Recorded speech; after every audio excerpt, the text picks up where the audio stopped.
Good evening to all of you students. Hope all of you are fine. So today, again I'm going to discuss smart charts. That is chapter 12 of your NCERT book. And today I'm going to discuss about the tabular form. That means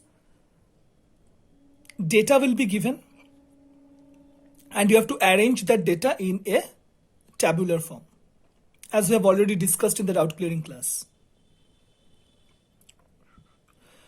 So let's start. So the first question that I've written, the number of teachers in the school of a town are. So this information is related to the number of teachers in the school of a town. You can see the numbers written 22, 38, 36, 35, 25. Those are the numbers of teachers. Okay, these are all the number of teachers up to 20. Now what is the question? Arrange the data in increasing order, then put it in tabular form to show how many schools have a given number of teachers. So what is the main thing that you have to do? First part is, first you have to arrange the data in increasing order. Now increasing order means ascending order and decreasing order means descending order. So don't get confused. Again I am telling, increasing order means ascending order and decreasing order means descending order. So you have to arrange the data in increasing order, that means ascending order. First part, and then you have to put the data in a tabular form. So the solution is increasing order. This one I have written increasing order.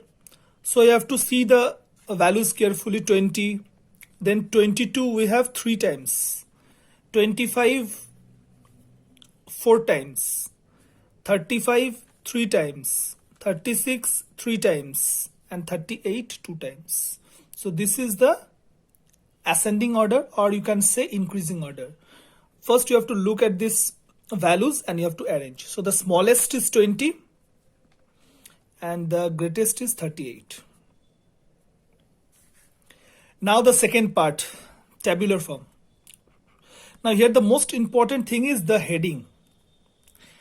These two things you have to just go through the question and then you have to write it. So here the headings, suitable headings are, first at the top it will be number of teachers and below number of schools, because this information is related to school and teachers.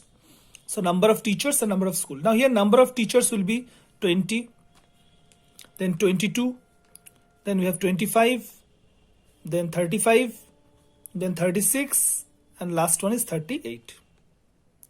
And number of schools means, now see, here 20 only one time. So 1. In one school, 20 teachers are there. 22 3 times. That means in 3 schools, 22 teachers are there. 25 4, 35 3, 36 3, and 38 2. That means we have to count from here. 38 2 times. So I've written 2. 36 1 2 3 3 times I've written 3. So this is the tabular form, and here the most important thing is these two headings, number of teachers and number of schools. You have to just go through the question carefully and then you have to decide. So this is the first question. Second question, you can see, read the following table carefully and answer the following questions. Now read the following table carefully. The table I have written in the next page, this one. So this is the table, you can see.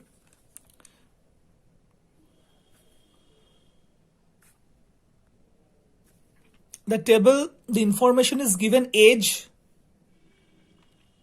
5, 6, 7, 8, 9 and number of students 17, 20, 11, 6, 6. So this information table is already given here.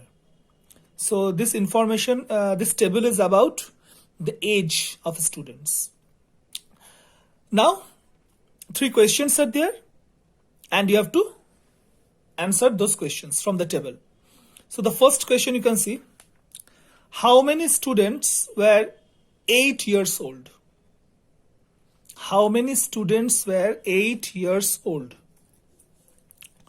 So from the table you can see this is age 8 years. Okay. And how many students are there? 6. So how many students were 8 years old? 6 students. Second one, the highest number of students of what age were selected? The highest number of students of what age were selected? You can see here, which one is the highest number of students here? 20. Highest number of students. What age? 6 years. So your answer will be 6 years. The highest number of students of what age were selected? 20, highest number of students, and age 6 years. So your answer will be 6 years. And last one you can see, what is the total number of students? So total number of students, this 5 you have to add, and after adding it is coming 60. Okay. So there will be two types of questions. Data will be given and you have to arrange in tabular form, or tabular form will be given and you have to answer the questions. So both the type we have discussed. Now it's your time to do one question. Here you can see I have given this question. It's a huge number of data are there, huge numbers are there. The amount of money collected from 24 students are given below. So the information is given about money collected from 24 students. Here 24 values are there. You can count. Total 24 are there. Now I have given 3 questions. First of all, arrange the data in ascending order. So this is a huge data. And there is a chance of mistake. So you have to go through each and every number very carefully. So first is arrange the data in ascending order. So you have to arrange the data first. Then you have to put the data in tabular form. This is second number question. Put, or you can say arrange the data in tabular form. Same thing. So first in ascending order. Second one is arrange the data in tabular form. Now tabular form, the heading that you have to give from this question. What is the information given, and based on that these 2 headings you have to give. And last one is construct tally marks table. So here all the 3 types of questions are covered. So you are arranging the data in ascending order, you are arranging the data in tabular form, and also you are constructing the tally marks table. Okay. So this is your homework. This is quite a big data. So slowly and slowly, one by one, you can see 30 how many times, 50 how many times, 10 how many times. Okay. And these questions you have to do. So again, in the next video, I will give some homeworks based on this. That means table will be given and some questions will be given. You have to answer. And we will start pie chart from the next video. Okay. So thank you.